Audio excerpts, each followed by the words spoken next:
and the triple bottom. Now you have studied in the double bottom that there are two similar tops. In the case of a triple top, there are three similar tops, and the intermediate lows are almost or ideally at a similar level. So when after making three similar lows, price breaks the neckline, the horizontal line, we should take a short trade with a stop loss. The target for this trade should be the difference between the neckline and the tops, and the stop loss should ideally be the top of the pattern. Now, normally we don't have that bigger stop loss. Other way of approaching the trade is once the neckline is broken, you go short in some quantity, and if there is a pullback again towards the neckline, you go short again with some extra quantity and have your stop loss a little bit above the neckline. Ideally, you should have the top of the pattern, but in that case, its stop loss become quite high. So you can exit the trade if the neckline is breached substantially, and if again hitting the top level it falls down, you can again enter the short trade, but ideally you shouldn't keep a big stop loss. The target would be again the distance between the top of the pattern and the neckline projected from the neckline on the downside. Let us see an example here. Here we are looking at Dwarikesh Sugar daily chart.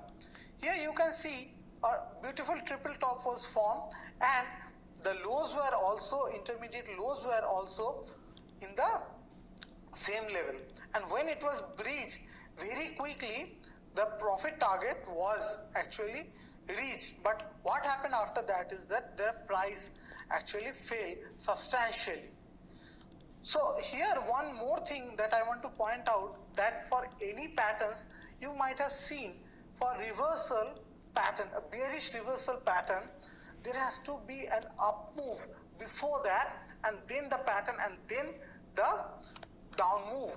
If the prices were actually consolidating or without any direction and such a pattern would have formed there, we wouldn't give any significance to such a pattern.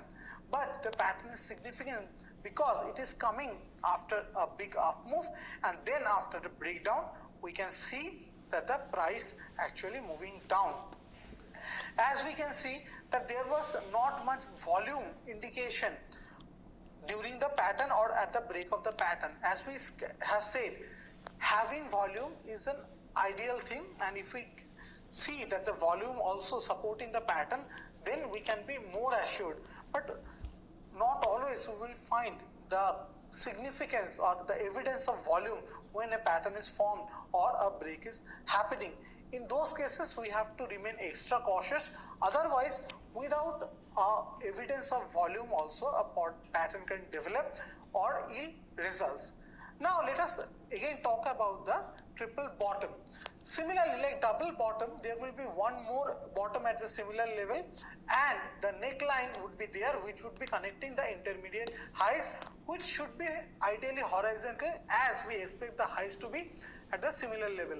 Now when that line is breached on the upside, one should take buy trade with a stop loss little bit below the neckline, and if there is a pullback, one should add up the quantity and again maintain the stop loss, and if the stop loss is breached, someone can exit, or if the continuous movement is there, someone can book profit.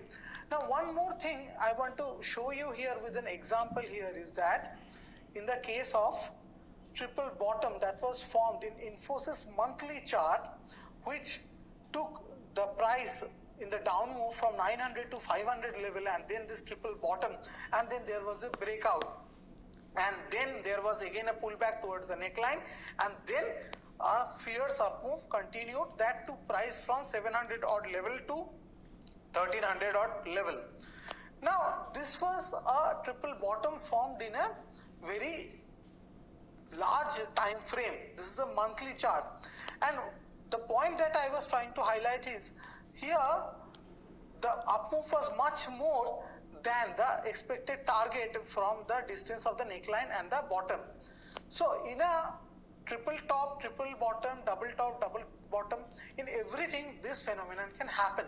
So ideally you can trail the stop loss. What is trailing a stop loss? Suppose you entered initially for a price target of 100 rupees, but you see that the stock is moving with momentum. Once the 100 rupees price target is reached, what you can do? Instead of booking the entire profit, you can book part of the profit. Like you might have bought 1000 shares, you can sell 500 shares, but for the rest 500 you can trail the stop loss. What is trailing the stop loss? So in next every 20 rupees up move, you can increase your stop loss by 20 rupees. So suppose the stock moves up by 160 rupees. So your stop loss also has moved by 60 rupees by now, initially where it was. So this is called trailing the stop loss. So if there is a 500 rupees up move instead of 100 rupees that we initially projected from the neckline, we can trail the stop loss and have a bigger move if we trail the stop loss. So this is how we should go ahead with trading the triple tops and triple bottom. Thank you very much for watching the video. We will discuss head and shoulder and inverse head and shoulder pattern in our next video. Thank you very much.